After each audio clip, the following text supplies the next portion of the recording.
Y esta semana la Corte Interamericana de Derechos Humanos dictó sentencia en el caso de genocidio contra el partido colombiano Unión Patriótica. El fallo respaldó a las víctimas de esa fuerza política y responsabilizó al Estado colombiano por el exterminio de más de 6.000 de sus militantes. Desde que se conoció el pronunciamiento Agdiel de la Corte Interamericana, un sentimiento de se hizo justicia recorre Colombia. Con el análisis, la periodista Anisley Torres. Muy buenas tardes para ti. Sí, buenas tardes. Ciertamente, nada devuelve una vida arrebatada. Pero en un país como Colombia, con tantos muertos sobre sus espaldas, muertos de ayer y de hoy, porque la violencia parece un cáncer en constante metástasis, que se señale un culpable y que ese culpable sea precisamente el que siempre ha pasado por el bueno de la película, es una gran victoria. Ojo, la sentencia cae sobre el Estado colombiano, no sobre el gobierno actual de Gustavo Petro o ningún gobierno en específico, aunque sí tocará a Petro cumplir con los mandatos de la Corte para la reparación de las víctimas. En Colombia ha sido un secreto a voces que las guerrillas o mafias de capos no son los únicos con las manos manchadas de sangre inocente, pero los medios de comunicación y los funcionarios de gobierno por años, por décadas, satanizaron a los alzados en armas de cualquier naturaleza política o criminal y los convirtieron en los monstruos exclusivos de la guerra.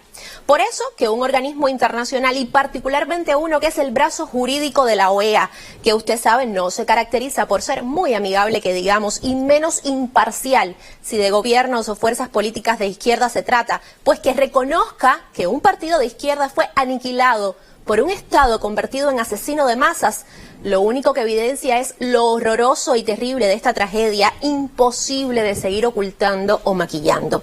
Son 6.000 personas asesinadas por pertenecer a un partido político que nació de un grupo insurgente que pactó la paz y el gobierno firmante y sus sucesores les traicionaron.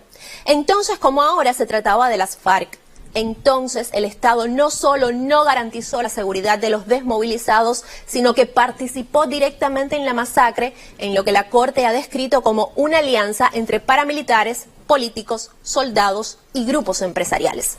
Ya hoy se reconoce jurídicamente como exterminio, porque fue eso, un genocidio que no solo silenció vidas, sino que desapareció al partido como tal. Como usted lo oye, en la contienda electoral del año 2002, la que por cierto ganó la presidencia, la primera de dos gestiones, el personaje de Álvaro Uribe, a la Unión Patriótica se le quitó la personería jurídica, es decir, dejó de ser un partido. Dijo en su momento la autoridad electoral que esto fue por no cumplir el umbral de votos, la cuota mínima de votos, cuando la realidad era que el partido apenas si tenía miembros vivos y los que quedaban se habían visto obligados al exilio, a abandonar el país para conservar la vida.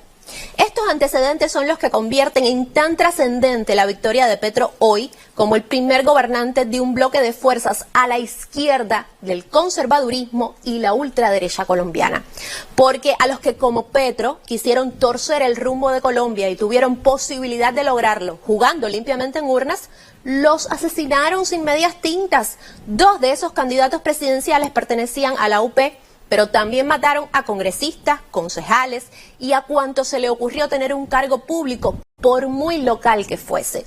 Todavía en Colombia la práctica de matar a quien disienta políticamente o estorbe en planes de alguien con dinero o poder está vigente y usted puede leer con triste cotidianidad titulares de este tipo. Pero para que se haga una idea, ahora se pintan muertes aisladas, aparentemente desconectadas unas de otras, cuando hay un trasfondo de sistematicidad. Pero en el pasado, hace 30 años, los asesinatos a los de la Unión Patriótica eran descaradamente uno tras otro. La UP nació en mayo del 85. Para las elecciones presidenciales del 86 ya habían 300 militantes asesinados y un año después ya había caído uno de sus más importantes líderes y que lucía demasiado presidenciable, Jaime Pardo Leal.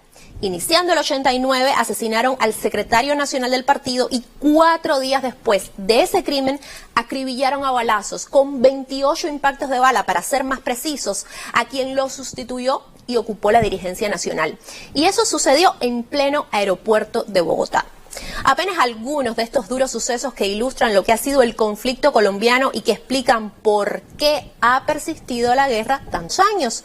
Cuando me enteré de este fallo de la CIDH, pensé en Aída Bella, la actual presidenta de ese partido, a quien conocí en el año 2016 junto a otras de las víctimas de ese exterminio, y me enseñaron bibliotecas personales repletas de periódicos, fotos de sus muertos, documentos de tanta historia de dolor por asesinados, desaparecidos, desplazados y mucha impotencia por la impunidad.